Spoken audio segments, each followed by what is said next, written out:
ክፍል 6 በአሁኑ የመጽሐፍ ቅዱስ ኢየሱስ ጌታና አምላክ ነውን? የጌታ ሰላምና ጸጋ ይብዛላችሁ። ይህንን መልእክትን የምታዳምጡ በመላው ዓለም ያላችሁ ኢትዮጵያውያንና ኤርትራውያን ልክ ከዚህ በፊት እንደነበረው ኢየሱስ ክርስቶስ የእግዚአብሔር ልጅ ኢየሱስ ክርስቶስ ጌታ አምላክ ነውን የሚል በዚያው ስለ ኢየሱስ ክርስቶስ ማወቅ ስለ ኢየሱስ ክርስቶስ መረዳት የዘላለም የሕይወት ዕጣ ክፍላችን እድል ፈንታችን ስለሚወስን ስጋ የለበሰ የሰው ዘር የሰው ልጅ ሁሉ ሊሰማው የሚገባ ሁሉ ሊቀበል የሚገባ እውነት ነው። ሁሉንም ነገር ምድር ላይ አንደኛውን ጥላችሁ አልፈልግም ብላችሁ ልታልፉ ትችላላችሁ። ማንኛውም ሰው ሊያልፎ የማይገባ እደግማለሁ የዘላለም የሕይወት ዕጣ ክፍልን እድል ፈንታን የሚወስን እውነት ነው የሚነግራችሁ።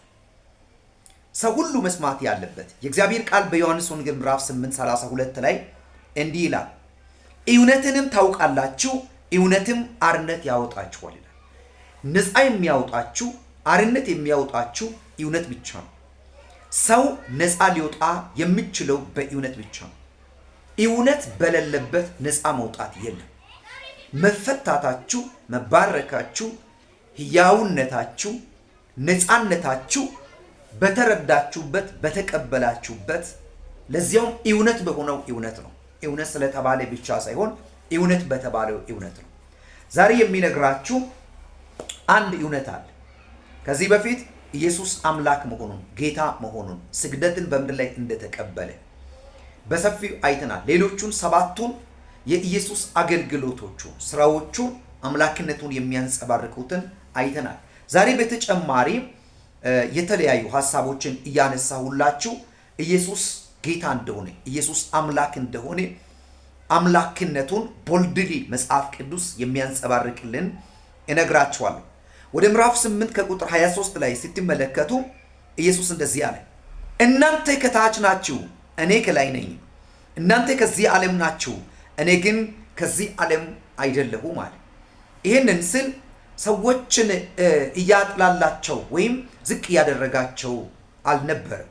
ማን እንደሆነ ከየት እንደመጣ መጥምቁ ዮሐንስም ይህንን መስክሮልናል።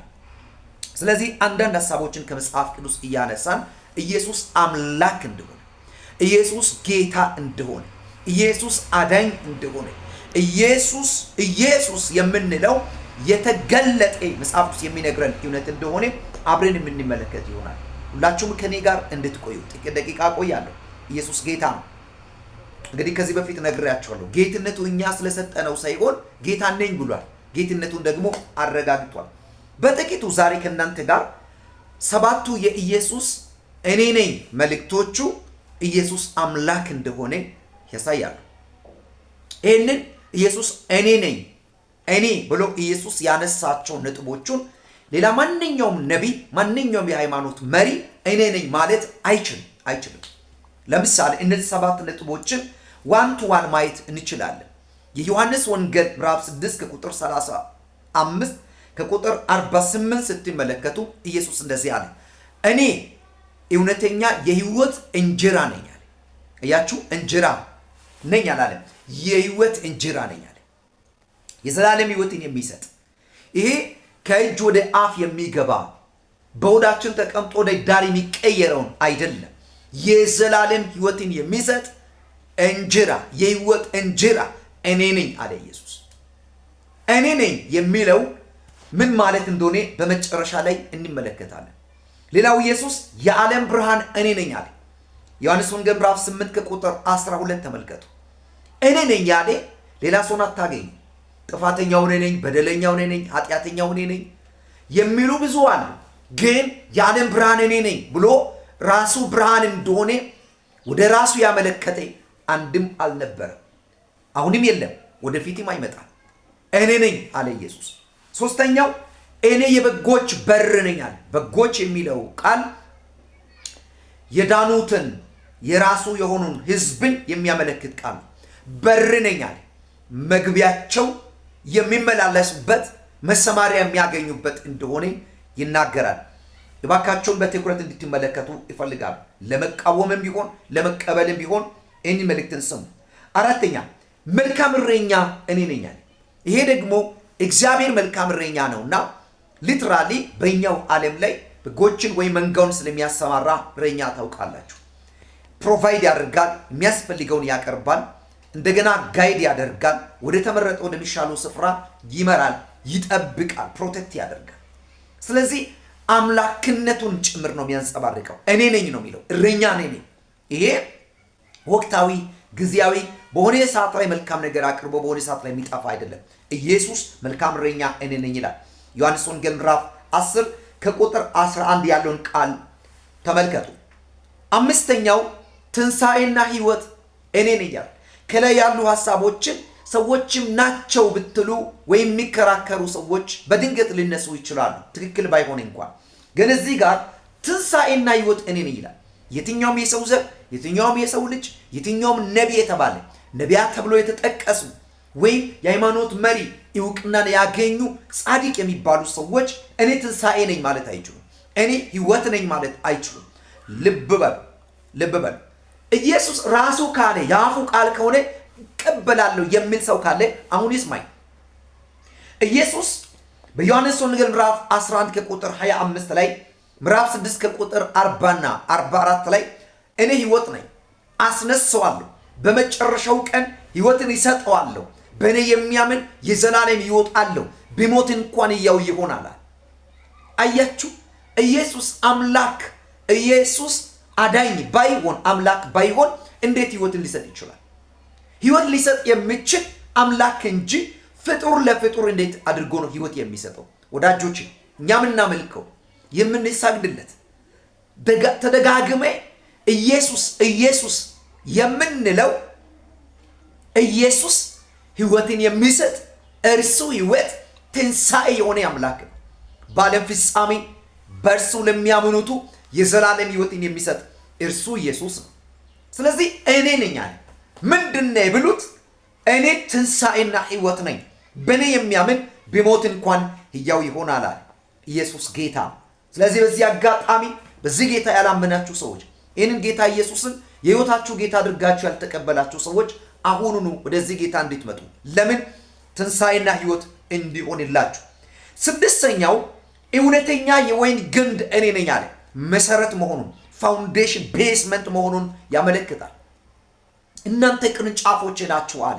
ሃሌሉያ። ስለዚህ ኢየሱስ ግንድ ነው፣ መሰረት ነው፣ አምላክነቱን ያንጸባርቃል። ለዚያም እኔ ነኝ ይላል። ምዕራፍ 15 ቁጥር 1 ያለውን ቃል ተመልከቱ። የመጨረሻው መንገድ እውነትና ሕይወትም እኔ ነኝ አለ።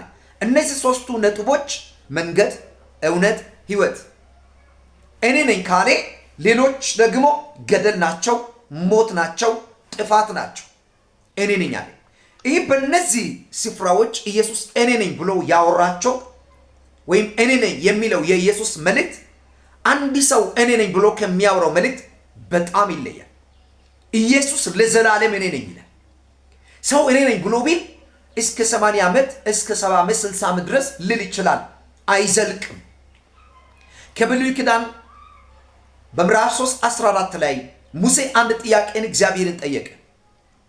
ወደ ፈርዖን እንድትቀርብ የላከ ማን ነው ብሎ ቢጠይቁ ማን ሊበላቸው ብሎ ቢል እግዚአብሔር እንደዚህ አለ፣ ያለና የሚኖር እኔ ነኝ አለ እግዚአብሔር። ያለና የሚኖር የአብርሃምና የይስሐቅ ያዕቆብም አምላክ እኔ ነኝ አለ። ኢየሱስ በዚህ ስፍራ በአዲስ ኪዳን እኔ ነኝ የሚለው በብሉይ ኪዳን ላይ እኔ ነኝ የሚለው እርሱ ራሱ ነው። ኢየሱስ ጌታ ነው። ኢየሱስ አምላክ ነው።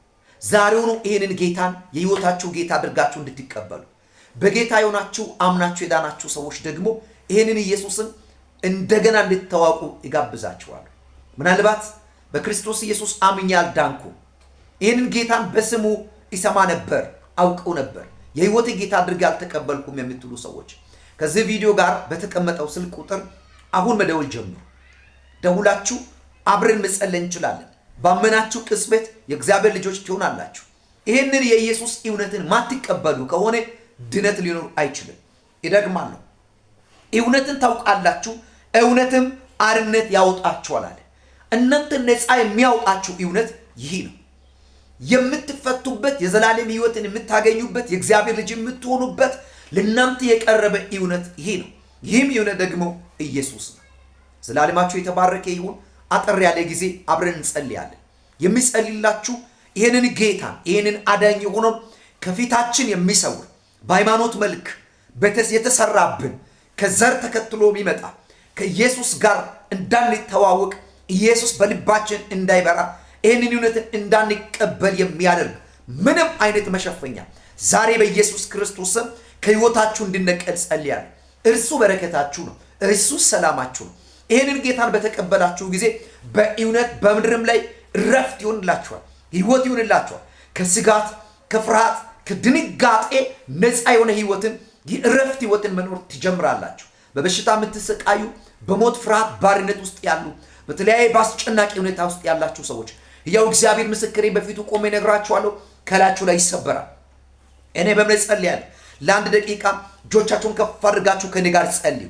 በኢየሱስ ክርስቶስ ስም እግዚአብሔሩ ለስም ክብር ይሁን።